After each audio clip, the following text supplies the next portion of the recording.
Question number 3, Lorna Slater. The First Minister's government announced a new package of measures to ramp up action on climate change just a few weeks ago. Since then, though, he has needlessly ended the progressive, pro-independence government majority brought about by the Butte House Agreement. Responding to the climate emergency was at the core of that agreement, and I'm proud of what the Scottish Greens achieved during our time in government. Free bus travel for under 22s, banning new incinerators, and ending fossil fuel heating in new build homes. These actions are already driving down our climate emissions. But climate action is now under threat. Climate action is now under threat.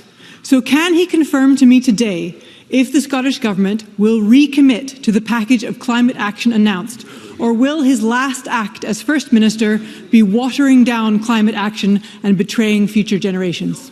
First Minister. Officer, can I say that this government for 17 years, whether that was before the Butte House Agreement or as part of the Butte House Agreement, has a very proud track record of standing up to tackle the climate crisis. And of course, we are proud of the achievements that were made with the cooperation with the Greens, but we had a long-standing record on tackling climate crisis before we were in a cooperation agreement with the Greens. And what I would also say on progressive values, which I've heard Lorna Slater talk about in recent days, once again, our manifesto, the manifesto that we stood on, the manifesto that ensured that the SNP was by quite some considerable distance the largest party in this Parliament, was one that was rooted in progressive social values. So I would say to Lorna Slater, of course, it will be for my successor to come to this chamber and, of course, my successor's cabinet to make clear their priorities in tackling the climate crisis. That accelerated policy package is one that, of course, this government absolutely supports. But I would say to the Greens,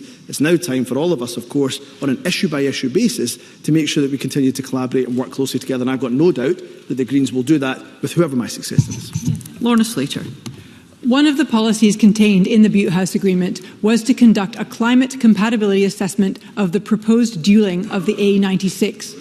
That assessment is now long overdue. Achieving our climate goals means drastically driving down car use. The Infrastructure Commission for Scotland, the Climate Change Committee and Transform Scotland have all said new road building to increase capacity is not compatible with the drive to net zero. So can I ask the First Minister, when will his government publish the climate compatibility assessment for the A96?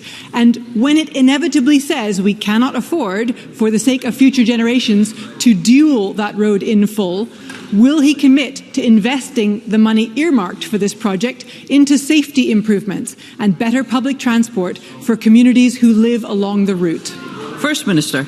Later, will know, of course, that it's really important for these reviews to complete before, of course, we update Parliament. So again, it will be for my successor, no doubt, to give an update to Parliament on that matter. But when it comes to transport, I think we can tell a good story in terms of the investment that we've made in electric vehicle charging points and infrastructure, for example, and again, which we look to accelerate. We can talk about the fact that since 2011 we provided over £200 million of interest-free loans through the Low Carbon Trust loan scheme for the purchase of zero-emissions vehicles. We're committed to work with public bodies to decarbonise the public sector fleet, and we've provided £80 million to date to support the procurement of more than 4,000 zero and ultra-low emission vehicles, as well as charging and refuelling infrastructure. So we have a proud record, of course, of building infrastructure, be that road infrastructure or indeed others, but we also have a very proud record of ensuring we continue to invest in low-emission transport and affordable public transport, and will continue to do that again,